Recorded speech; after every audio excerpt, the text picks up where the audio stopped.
So, ito po ang aking mga upgraded din sa Anglo sa aning. Ang ama niyan ay F3, ang ina niyan ay F3 Bower na pinababahan ko sa Anglo sa anin kasi ang hinahabol ko kasi yung suso mapaganda ko. Ito ay magkapatid yan dalawa, dumalaga. Tingnan niyo naman ang suso. 3 months pa lang.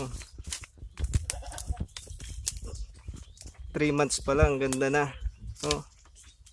Tsaka yung attachment niya, kitang kita, lalaki pa.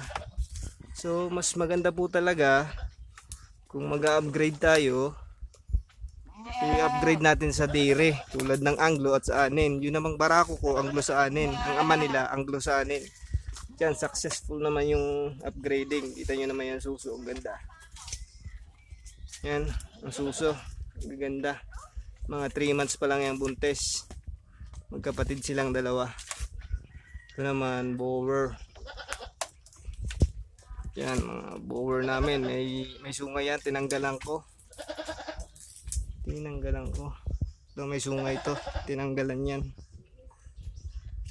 Yan ang aming mga alaga.